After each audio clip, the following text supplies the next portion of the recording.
Well, in the last few years, the expectations from our customers has changed a lot because of the Industry 4.0 discussion. So we are focused now more on putting the data from the design as well as the metrology together into one solution.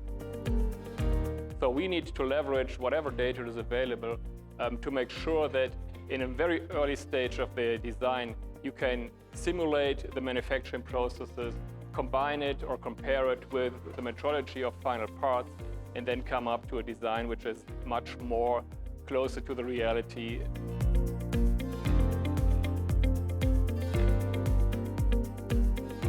Additive manufacturing is going through a lot of changes. So one is a generative design. Generative design means that we create structures which look like a little bit like a tree, and they are very, very material efficient and very, very cost efficient.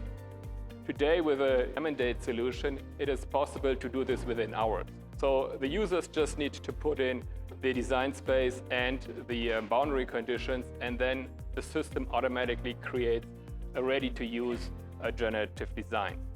The second thing I want to highlight is DED. That's a printing technology, direct energy deposition, where you add a wire or a powder melted by a laser, and then you do like a welding technology, and you build up your part layer by layer.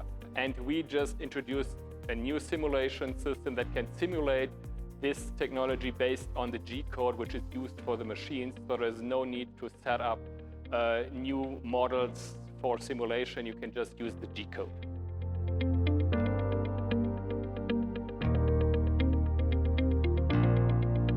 While the West and America and Europe is very technology driven, on the other hand, India and the Indo-Pacific regions, including Singapore and Indonesia, for example, they are really following the new trends from the very beginning, and therefore they are also are at the very high land technology-wise. So I think that we will see a shift in terms of technology from Western and Europe also towards Asia in general.